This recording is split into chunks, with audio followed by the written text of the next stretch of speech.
നമസ്കാരം, നിങ്ങൾക്ക് എല്ലാവർക്കും 1 സെക്കൻഡ് മീഡിയയുടെ ഒരു പുതിയ ഇൻഫർമേറ്റീവ് വീഡിയോയിലേക്ക് ഒരിക്കൽ കൂടി സ്വാഗതം. അപ്പോൾ ഈ ഒരു വീഡിയോയിൽ നമ്മൾ IRCTCയുടെ ആപ്ലിക്കേഷൻ ഉപയോഗിച്ച് ബുക്ക് ചെയ്ത ഒരു ട്രെയിൻ ടിക്കറ്റ് നമുക്ക് എങ്ങനെ ക്യാൻസൽ ചെയ്യാൻ സാധിക്കുമെന്നും എത്ര എമൗണ്ട് റീഫണ്ട് ആയിട്ട് കിട്ടും എന്നും നമുക്ക് നോക്കാം. അപ്പം ആദ്യം തന്നെ നമുക്ക് IRCTCയുടെ ആപ്ലിക്കേഷൻ ഓപ്പൺ ആക്കിയിട്ടുണ്ട്. അപ്പോൾ ഇവിടെ നമ്മൾ ഓൾറെഡി ടിക്കറ്റ് ബുക്ക് ചെയ്തിട്ടുണ്ട്. അപ്പോൾ ഇവിടെ ട്രാൻസാക്ഷൻസ് എന്നതിൽ ക്ലിക്ക് ചെയ്ത് കഴിയുമ്പോഴത്തേനും ഹോം പേജിൽ തന്നെ നമ്മൾ ബുക്ക് ചെയ്ത് വെച്ചിരിക്കുന്ന ടിക്കറ്റിൻ്റെ സ്റ്റാറ്റസ് ഇവിടെ കാണാൻ സാധിക്കും. ഇപ്പോൾ ഇവിടെ സ്റ്റാറ്റസ് ബുക്ക്ഡ് ആണ്. ഓക്കെ, അപ്പോൾ ഇത് നമുക്ക് ഡൽഹി ടു സെക്കന്ദരാബാദ് ട്രെയിനാണ്. ഓക്കെ, അപ്പോൾ നമുക്ക് ഇത് ക്യാൻസൽ ചെയ്യണം, ഈ ഒരു ടിക്കറ്റ് ക്യാൻസൽ ചെയ്യണം. അപ്പോൾ ആദ്യം തന്നെ ഈ ഒരു ടിക്കറ്റിൻ്റെ കറണ്ട് സ്റ്റാറ്റസ് എത്രയാണ്? വെയിറ്റിംഗ് ലിസ്റ്റാണ് കിടക്കുന്നത്. അപ്പം ചാർട്ട് പ്രിപ്പയർ ആയില്ല. അപ്പോൾ ചാർട്ട് പ്രിപ്പയർ ആകുന്നതിന് മുമ്പ് തന്നെ നമ്മൾ വെയിറ്റിംഗ് ലിസ്റ്റിലാണ് നമ്മൾ കിടക്കുന്നത്. അപ്പോൾ നമുക്ക് ഈ ഒരു എന്തെങ്കിലും കാരണത്തിൽ നമുക്ക് ഈ ഒരു ടിക്കറ്റ് വേണ്ട, നമുക്കിത് ക്യാൻസൽ ചെയ്യണം എന്നാണെങ്കിൽ നമുക്ക് തീർച്ചയായിട്ടും ഇത് ക്യാൻസൽ ചെയ്യാൻ സാധിക്കുന്നതായിരിക്കും. അപ്പോൾ ക്യാൻസൽ ചെയ്യുന്നതിന് വേണ്ടി നമുക്ക് ഇവിടെ മുകളിൽ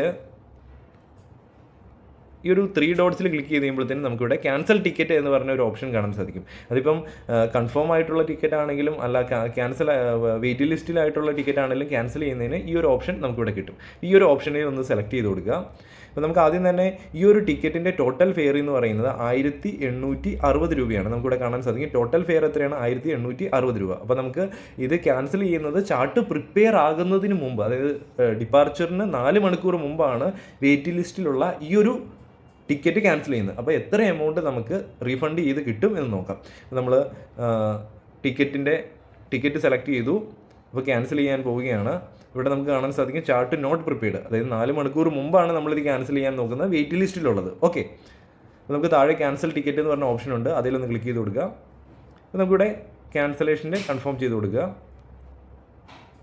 അപ്പോൾ നമുക്ക് ഇവിടെ കാണാൻ സാധിക്കും ടിക്കറ്റ് ക്യാൻസൽ ആയിട്ടുണ്ട്. അപ്പോൾ കറണ്ട് സ്റ്റാറ്റസ് ക്യാൻസൽഡ് എന്ന് പറഞ്ഞ് കാണാൻ സാധിക്കും. അപ്പോൾ ഇവിടെ റീഫണ്ട് എമൗണ്ട് എത്രയാണ്? 1760 രൂപയാണ് നമുക്ക് റീഫണ്ട് ആയിട്ട് കിട്ടുന്നത്. അപ്പോൾ ഏകദേശം ഒരു 100 രൂപയാണ് ഒരു വെയിറ്റിംഗ് ലിസ്റ്റിലുള്ള ഒരു ടിക്കറ്റ് ക്യാൻസൽ ചെയ്ത് കഴിഞ്ഞപ്പോൾ നമുക്ക് നഷ്ടം വരുന്നുള്ളൂ. അപ്പോൾ ഞാൻ വിചാരിക്കുന്നത് ഇത് കൃത്യമായിട്ട് നിങ്ങൾക്ക് മനസ്സിലായെന്ന്. അപ്പോൾ തീർച്ചയായിട്ടും ചാർട്ട് പ്രിപ്പയർ ആകുന്നതിന് മുമ്പ് നമുക്ക് ടിക്കറ്റ് ക്യാൻസൽ ചെയ്യണമെങ്കിൽ ഈ ഒരു മെത്തേഡിൽ ടിക്കറ്റ് ക്യാൻസൽ ചെയ്യാം. അത് വെയിറ്റിംഗ് ലിസ്റ്റിലുള്ള ടിക്കറ്റാണ് ക്യാൻസൽ ആകുന്നതെങ്കിൽ നമുക്ക് ഏകദേശം 100 രൂപ മാത്രമേ നമ്മുടെ കയ്യിൽ നിന്ന് പോകത്തുള്ളൂ.